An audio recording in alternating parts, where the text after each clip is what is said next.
El café olía a mantequilla y café de olla.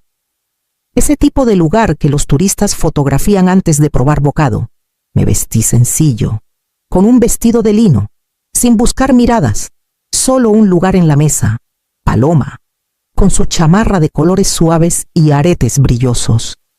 Se inclinó sobre su mimosa y soltó una sonrisita burlona. Qué suerte que te incluimos, aunque no sirvas para nada. Sus palabras cortaron más que los cubiertos puestos entre nosotras. Miré a mi hijo. Emiliano ajustó sus mancuernas, con los ojos en el celular, fingiendo no escuchar. Mi tía removió su té helado, con los labios apretados, y dio un leve asentimiento, como si estuviera de acuerdo. Alrededor, los meseros cargaban platos de huevos benedictinos doblados como si fueran arte, servilletas en forma de cisnes, pero todo lo que yo podía saborear era amargura. Forcé una sonrisa, de esas que duelen detrás de los ojos, y tomé un sorbo de café. Hace mucho aprendí que el silencio mantenía la paz. En nuestra familia, quien se quejaba era demasiado sensible, quien pedía respeto era el problema. Dejé que sus risas pasaran por mí como si no estuviera ahí, aunque cada palabra se clavaba hondo. Emiliano al fin levantó la vista y soltó una risa ensayada, la misma que usaba en sus juntas de ventas, no por mí, nunca por mí, solo para suavizar el aire alrededor de su esposa. Mi estómago se apretó, pero mis manos se mantuvieron firmes. Yo había cargado con esta familia a través de vuelos, préstamos y excusas sin fin, pero en ese momento vi la verdad más clara que nunca. No era una invitada aquí, era el telón de fondo. Dejé mi taza y doblé la servilleta despacio, sabiendo ya que no volvería a sentarme en esa mesa sin cambiar todo sobre el papel que jugaba. Después de ese desayuno, no podía dejar de repasar el camino que me trajo hasta aquí. Siempre volví a Ciudad de México, donde construí una vida por necesidad, no por lujo. Cuando Emiliano aún estaba en primaria, trabajé jornadas largas como coordinadora de compras en un hospital. No era un trabajo de relumbrón, pero era firme. Me volví experta en números, contratos y negociaciones con proveedores, habilidades que me hicieron indispensable en el trabajo, pero invisible en casa. Criarlo sola tras el divorcio significaba no tener margen para errores. Cada cuenta debía pagarse a tiempo, cada decisión calculada. Dejé de lado vacaciones, trabajé fines de semana y construí un historial crediticio tan limpio que abría puertas para todos menos para mí. Mis hermanos me buscaban para boletos de avión cuando decían que sus tarjetas no pasaban. Mi tía me hablaba desde Cuernavaca, diciendo que no sabía cómo reservar hoteles, y yo lo resolvía porque era más fácil. Luego vinieron los pedidos de Emiliano. Al principio, cosas pequeñas, el enganche para su primer departamento, una tarjeta de crédito que juró pagar cuando llegara su bono. El bono nunca llegó. Después, cosas más grandes: cubrir depósitos, arreglar sobregiros, ganar tiempo cuando decía que solo necesitaba un empujoncito hasta cerrar su próximo trato. No discutía. Quería que él creyera que podía apoyarse en mí, como yo nunca me apoyé en nadie. Con el tiempo, dejaron de pedir con pena. La suposición ya estaba ahí: si Mariana tiene con qué, Mariana lo hará. Y lo hice una y otra vez, diciéndome que la responsabilidad era mi manera de probar mi valor. En algún momento, la responsabilidad dejó de ser una elección y se volvió una cadena. Y el eslabón más pesado de todos fue la Casa del Lago, una propiedad que todos llamaban nuestra, pero que yo sabía que siempre había sido solo mía para cargar.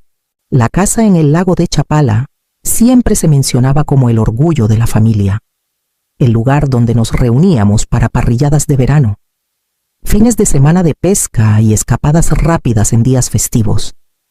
La llamaban nuestra cabaña, pero los registros del municipio contaban otra historia. La escritura solo tenía mi nombre, y yo era quien la había mantenido así. En 2009, cuando el préstamo de mi papá cayó en mora y las notificaciones de embargo llegaban como reloj, el resto de la familia murmuraba sobre perderla. Nadie tenía el crédito ni la estabilidad para salvarla, y cuando el banco pidió un aval, todas las miradas se giraron hacia mí. Firmé los papeles, tomé la deuda y cargué con el peso sin alardes. Todos dijeron, qué bueno, la conservamos, y nunca más lo mencionaron. Desde entonces, cada cuenta de esa cabaña pasaba por mis manos el seguro. Los impuestos prediales, los servicios que corrían todo el año aunque nadie estuviera ahí. Viajaba 3 horas desde Ciudad de México para limpiar ramas caídas, para reunirme con técnicos cuando el tejado goteaba, para palear lodo del porche tras las lluvias de primavera. Cada vez dejaba el lugar impecable para que al siguiente fin de semana llegaran con amigos y hieleras, subieran fotos y dejaran latas de cerveza regadas por el césped. Nunca preguntaban cómo seguía prendida la luz o quién rellenaba el tanque de gas. Solo asumían que alguien más yo lo resolvería. Paloma hasta llegó a prestar la cabaña a sus amigos, diciéndoles que era parte del legado familiar. Cuando supe que extraños se habían quedado ahí sin mi permiso, tragué mi enojo y lo dejé pasar. Por años, me dije que mantener la cabaña era prueba de que pertenecía, pero la verdad empezaba a calar. No era más que otra cuenta que pagaba, otra obligación que cargaba mientras ellos cosechaban los frutos. Y fue ese pensamiento el que llevé conmigo la noche del desayuno. Cuando abrí mi laptop y miré la cuenta de crédito familiar aún atada a mi nombre, el regreso de Polanco fue lo bastante largo para que el insulto se asentara en algo más duro que el dolor. Para cuando crucé la entrada a Ciudad de México, ya no repasaba la sonrisita de Paloma, estaba haciendo listas en mi cabeza. ¿Qué estaba a mi nombre? ¿Qué estaba ligado a mis cuentas? ¿Qué cadenas había forjado con mi propio sentido del deber? Esa noche, Ciudad de México se sentía inusualmente callada. Dejé mi bolsa, preparé un té de hierbabuena y abrí mi laptop. La cuenta familiar de crédito parpadeaba en la pantalla, con todos los usuarios autorizados listados: Emiliano, Paloma, mi tía, hasta mi hermano. Línea tras línea de transacciones pasaban compras de súper, cuartos de hotel, gastos en tiendas, todo bajo mi nombre. Durante años, había rastreado cada cargo, hecho hojas de cálculo, enviado recordatorios suaves. Esa noche no me molesté. Con unas teclas comencé a quitar nombres. El sistema pausaba cada vez, preguntando, ¿estás segura de que quieres revocar el acceso? Por primera vez, hice clic en sí sin dudar. Uno por uno, las cadenas se rompieron. Al final, solo quedó mi nombre. Luego, redacté un correo breve para Javier, el abogado que consulté en Guadalajara cuando el embargo amenazaba la cabaña. Asunto lista ahora. No di detalles, él sabría. Vender la casa ya no era una idea con la que jugaba, era mi estrategia de salida. Por último, abrí un documento en blanco y escribí el nombre de Emiliano. Anoté la cantidad que me debía por un préstamo que juró devolver tras un bono que nunca llegó. Mantuve las palabras breves y formales, estableciendo un plazo de 30 días. Mi mano dudó sobre el teléfono, tentada a llamarlo y suavizarlo, a explicarme. En cambio, apagué el celular.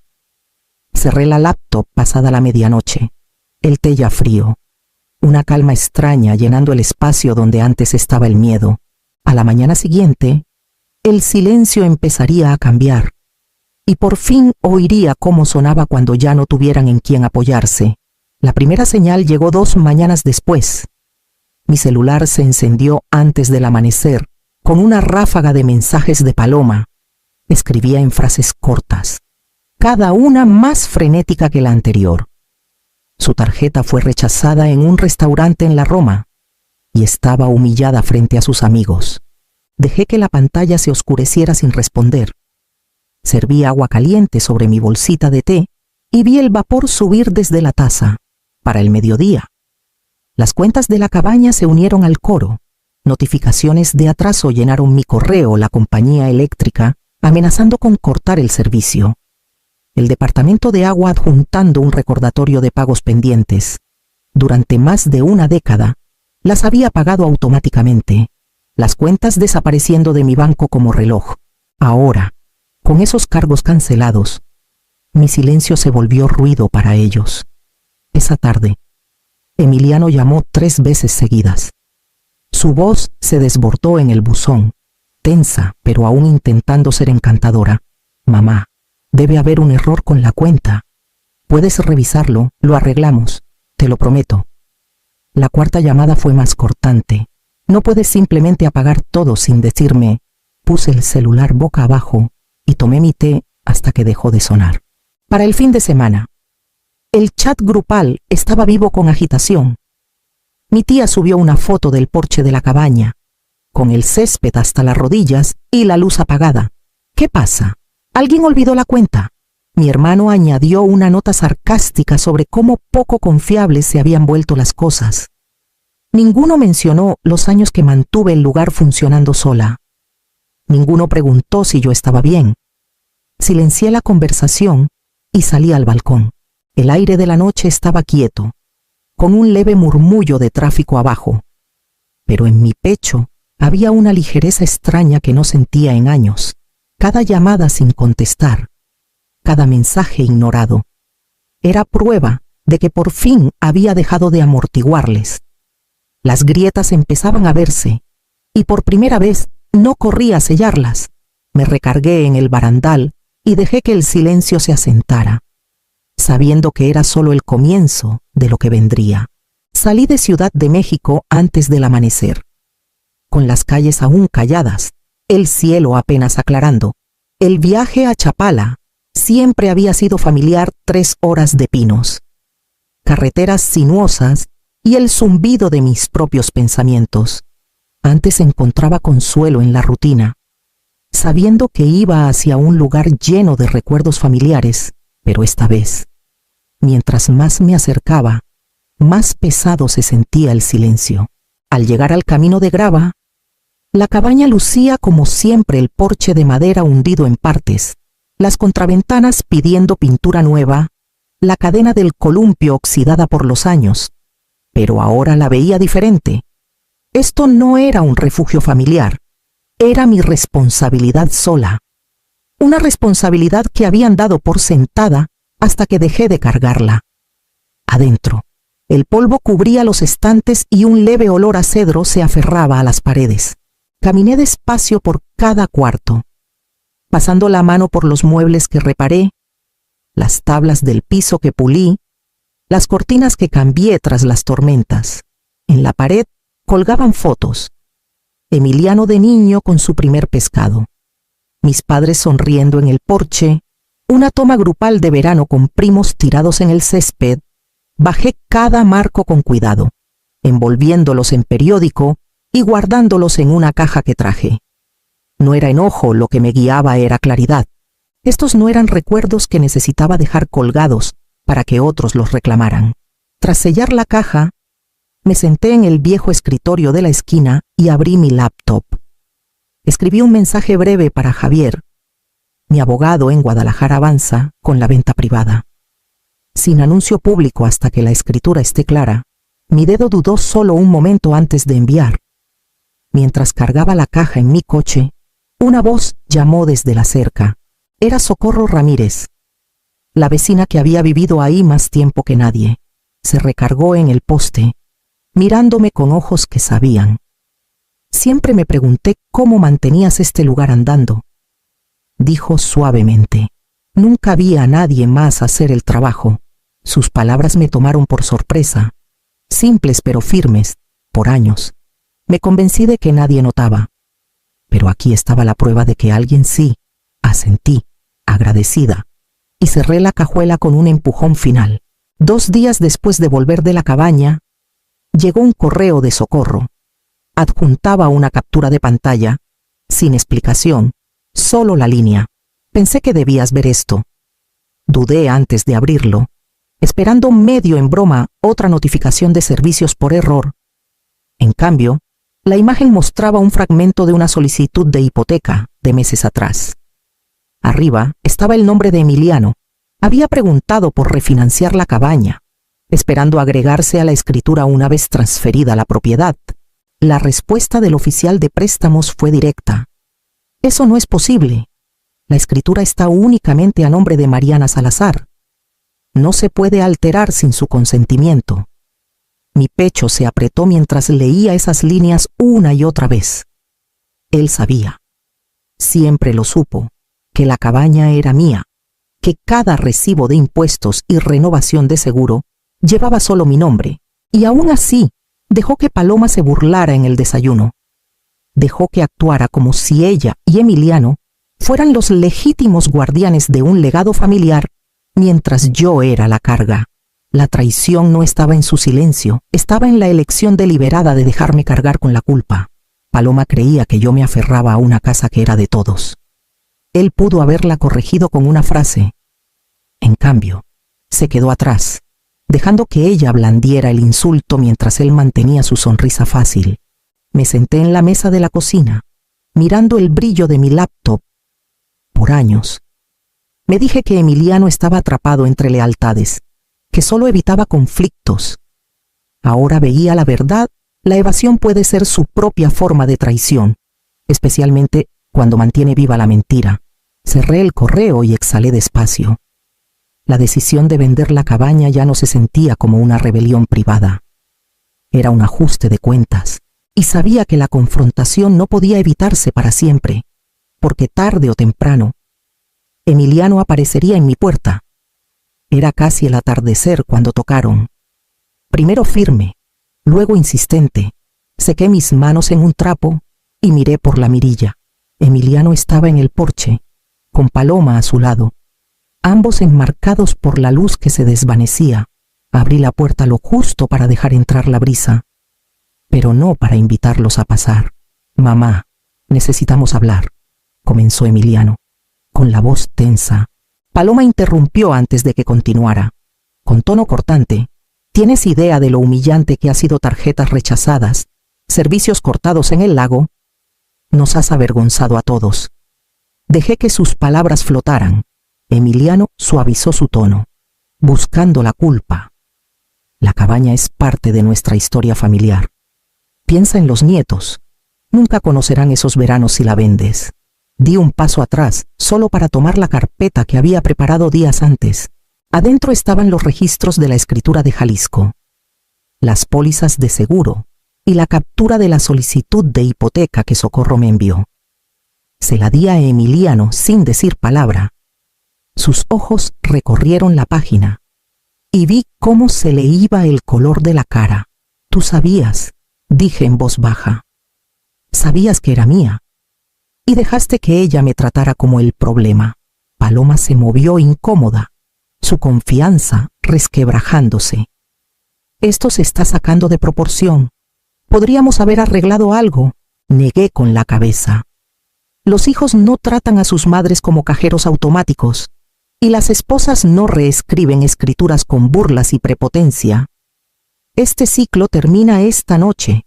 Emiliano me miró, parpadeando fuerte, como buscando a la mujer de la que siempre dependió la madre, que siempre decía sí.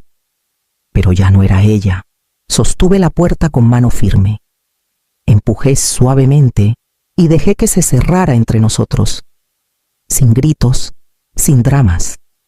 Solo el sonido final del cerrojo encajando. Sus voces se apagaron del otro lado, desvaneciéndose mientras los pasos se alejaban por las escaleras del porche. Me recargué en la madera, no temblando, no triunfante, sino segura. La línea estaba trazada y no habría vuelta atrás. La venta de la casa seguiría adelante, y con ella, mi vida. El cierre se llevó a cabo en una oficina sencilla en Guadalajara. Lejos del ruido que había rodeado la cabaña por años, firmé mi nombre en los documentos finales. Cada trazo firme, cada página otra capa de peso que se levantaba. Cuando el abogado me dio la confirmación, sentí algo asentarse en mi pecho, una quietud final que las palabras no podían tocar.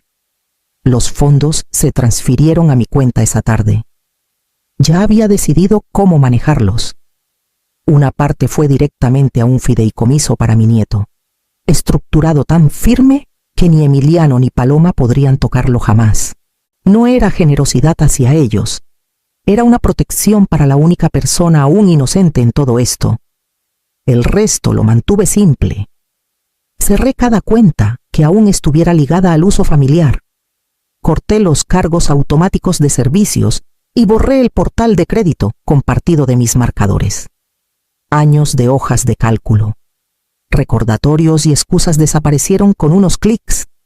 Por primera vez en décadas, mi libro de cuentas solo llevaba mi nombre.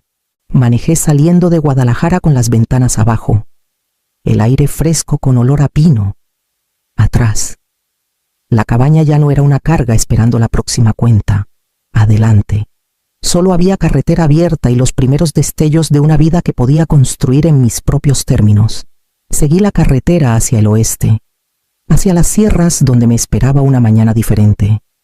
Me mudé a una casita de piedra caliza en San Miguel de Allende, escondida entre encinos donde el río corre lento y claro.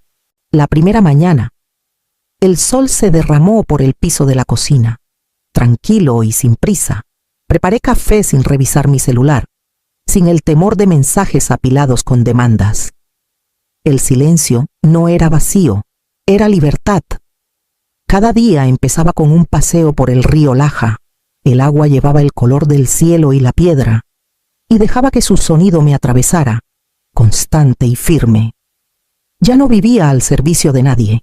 Mi horario era mío: leer por las tardes, cocinar cenas que quería, plantar hierbas en macetas junto a la ventana.